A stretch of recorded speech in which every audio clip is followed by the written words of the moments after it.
bro sekalian, kalau sebelumnya kita sudah melihat bagaimana cara kerja sistem force induction yang pertama, yaitu supercharger, lebih khususnya lagi tentang root supercharger. Sekarang kita akan mencoba mendiskusikan bersama salah satu bentuk dari induction force ya, force induction ya, satu kebalikan dari naturally aspirated engine ya, sehingga ada udara yang sengaja dipaksakan untuk masuk ke ruang bakar.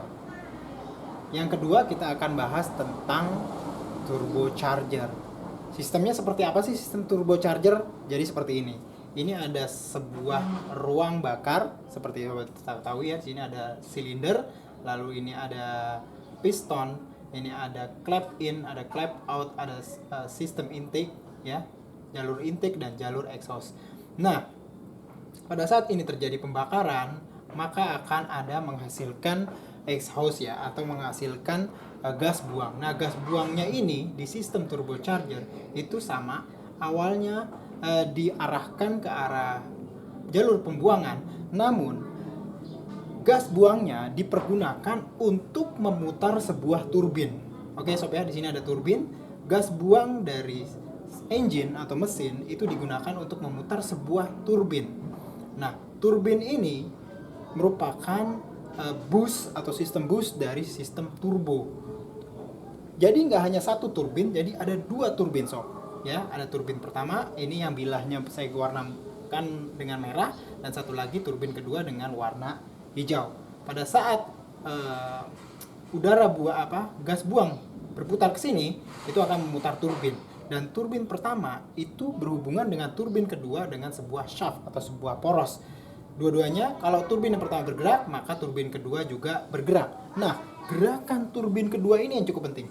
Gerakan turbin kedua itu, kalau misalkan yang pertama ada udara masuk menghasilkan gerak, maka ini terbalik. Gerak akan membuat udara masuk. Karena kayak ada satu induksi gitu ya, ada sedotan udara. Sehingga udara dari luar itu akan masuk ke sistem ya, diinduksi, dikompres dengan tekanan yang tinggi pastinya, masuk ke ruang ini. Nah, karena hukum fisika PV&RT, fisika sederhana di SMA juga dapat, jika tekanannya tinggi, maka suhunya atau temperaturnya juga tinggi.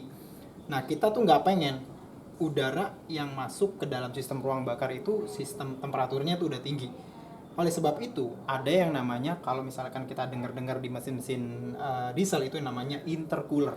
Bentuknya macam-macam, ada air cooled, ada water cooled, ada liquid cooled gitu ya, macam-macam. Tapi namanya adalah intercooler. Tugasnya adalah untuk menurunkan suhu dari udara yang masuk dari sistem turbo. Nah, di intercooler ini udara yang awalnya warnanya merah nih ya, diubah menjadi warnanya hijau, which is saya artiin hijau itu lebih adem ya, lebih dingin dibandingkan yang masuk. Nah, udara yang masuk dengan kompresi yang tinggi ini akhirnya masuk ke ruang bakar. Tujuannya sih sama seperti supercharger, yaitu bagaimana membuat udara dengan densitas yang lebih tinggi itu bisa masuk ke ruang bakar dengan tentunya tambahan fuel atau bahan bakar yang lebih tinggi dan sistem pengapian yang benar, sehingga menghasilkan power lebih besar. Namun sistem turbocharger nggak hanya turbin ya, turbin double, intercooler, dan sistem jalur-jalur ini aja sob. Nah, yang pertama misalkan kayak adalah yang namanya waste gate ya.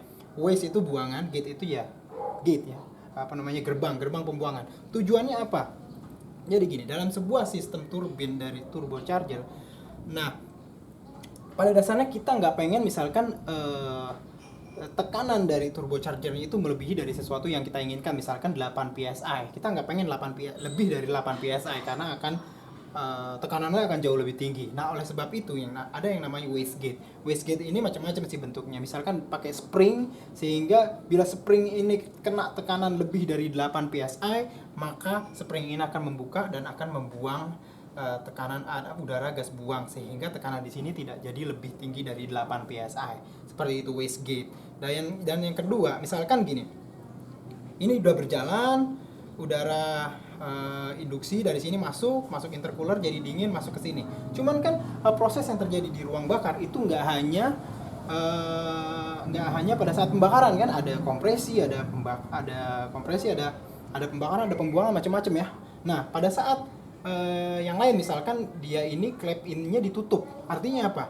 Udara yang masuk ke sini kan nggak bisa masuk kan, nggak bisa masuk ke dalam kan karena clapnya ketutup, pintunya ketutup, gerbangnya ketutup untuk masuk ke ruang bakar. Oleh sebab itu ada yang namanya BOV atau blow off valve atau clap untuk ngeblow gitu ya, untuk ngebuang. Nah, sama seperti konsep dengan wastegate, artinya apa? Jika misalkan di sini tekanannya udah berlebih dan ini ketutup kan tinggi tuh, misalkan 6-7 psi. Nah, di sini tuh ada kayak semacam spring per gitu yang dia tuh bisa ketekan, misalkan thresholdnya 7 psi, lebih dari 7 psi maka springnya akan menekan sehingga membuka jalur. Nih kayak ada spring, kayak misalkan di sini ada spring gitu,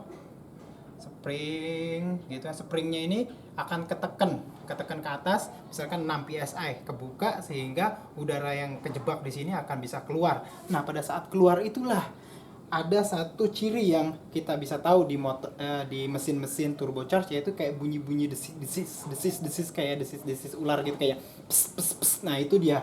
Itu yang namanya dari mesin turbocharge, yang bunyi desis pes pesnya itu adalah di BOV atau blow off valve. Jadi gitu ya sob ya. Konklusinya adalah mesin turbocharger itu ada sepasang turbin, yaitu turbin yang untuk diputar oleh udara gas buang sehingga dia bisa memutar turbin yang lainnya untuk membuat udara pemampatan lebih kencang masuk ke sini, lebih banyak dan lebih tinggi densitasnya, masuk ke intercooler untuk mendinginkan, lalu masuk ke ruang bakar untuk ditambah fuel lebih besar dan timing pengapian lebih bagus sehingga power dan torsinya lebih tinggi. Akan tetapi kan tidak semuanya berjalan dengan baik. Kayak misalkan tadi ini kelebihan dari tekanan, sehingga kalau misalkan tekanan berlebih maka dibuang di sini di wastegate.